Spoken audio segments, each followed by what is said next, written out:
அப்போது is there checklist? நீங்கள் வந்து ஒன்று கஸ்டமர் இன்சைட்டை சொல்லிட்டீங்க, எவ்வளோ ரெக்கரிங்காக இருக்குங்கிறது important.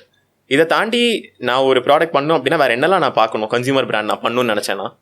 If I have to go by sequence I would say customer insight, then customer இன்சைட்லேருந்து இட்ஸ் யூனிக் இன்சைட்டுங்கும் போது how big the customer basis for that, then you probably find out what is the product, and then when the product is there only you figure out what's your brand story, what's your product story, what is the differentiation, unique selling points சொல்லுவாங்கல அது. Then positioning போது price also comes into play. என்ன price விற்க போறீங்க, எந்த கஸ்டமருக்கு விற்க போறீங்கன்ட்டு, and you have to precisely define your audience also.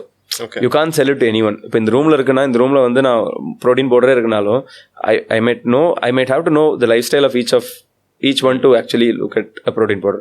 Probably some people are good non-veg eaters who probably have enough protein in their day. அவங்கள்ட்ட போய் 25 grams சாப்பிடு நான் ஃபோர்ஸ் பண்ண முடியாதுல்ல.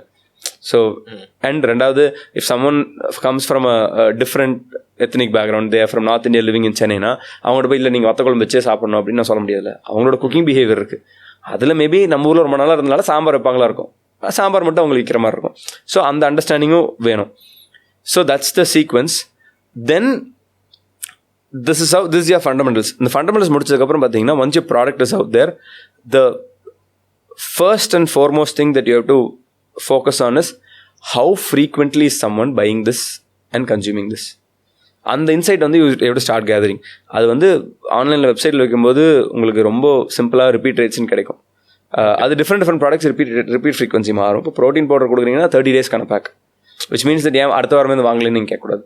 ஸோ அதாவது கூட ரிப்பீட் சைக்கிள் ஒன்று இருக்கும். So you determine that repeat cycle and you also track how frequently it is repeated.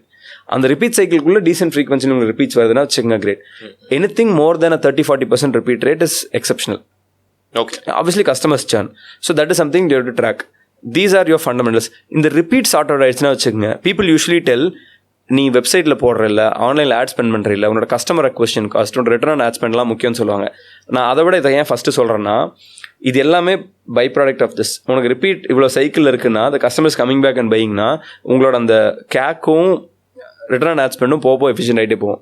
Okay, இது நீங்கள் ஃபிக்ஸ் பண்ணாமல் அதெல்லாம் ஃபிக்ஸ் பண்ணிட்டு வந்தீங்கன்னா, ரிப்பீட் சைக்கிள் ஃபிக்ஸ் பண்ணாமல் அது அப்படியே தான் இருந்துட்டு இருக்கும்.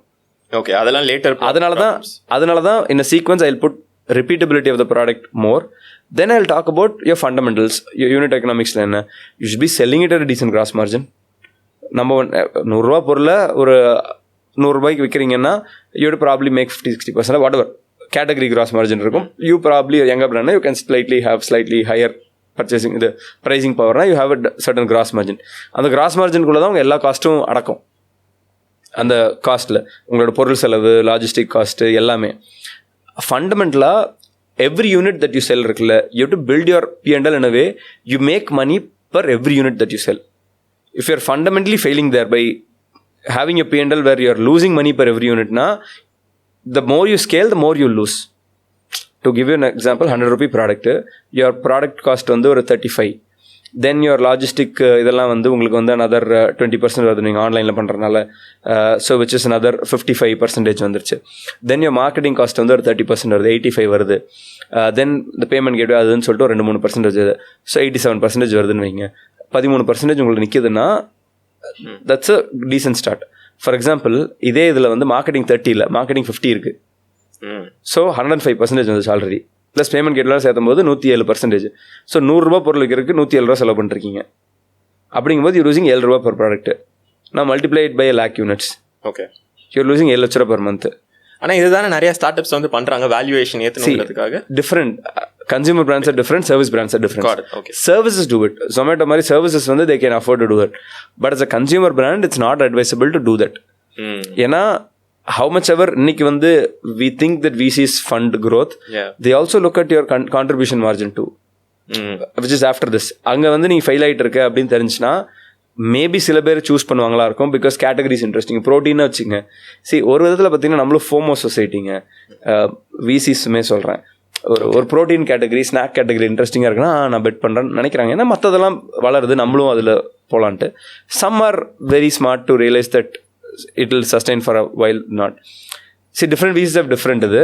But as a brand owner வந்து பார்த்தீங்கன்னா I don't think, I would not recommend that you have your P&L in a way you are losing money per product. புரியுது. Okay, that was something that நாங்களுமே வந்து we don't lose money per product. Okay. We still have expenditures where team growth அப்படின்னு expenditures எழுதியிருக்குமே தவிர per piece-க்கு we don't lose money. We don't try to sell it in a way that per piece we lose money. That is a very, according to me, it's a very wrong way of building your consumer brand.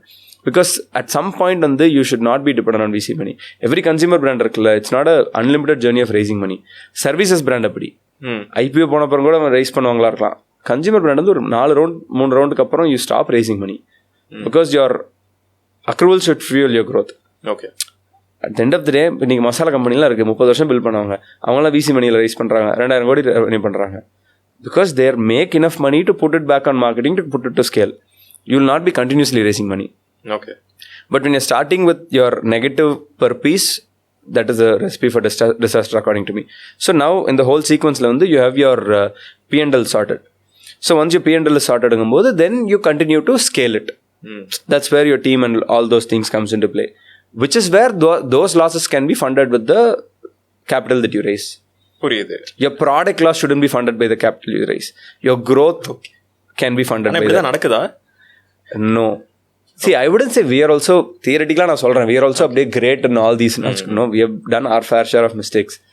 Some of our investors are looking at this and they are saying that P&L எப்படின்னு தெரியுமாடானா, அங்கேயும் வந்து நாங்களும் சில மாதங்கள் தப்பு பண்ணியிருக்கலாம். But we are trying to get better and smarter. But the fundamental is don't lose money per product.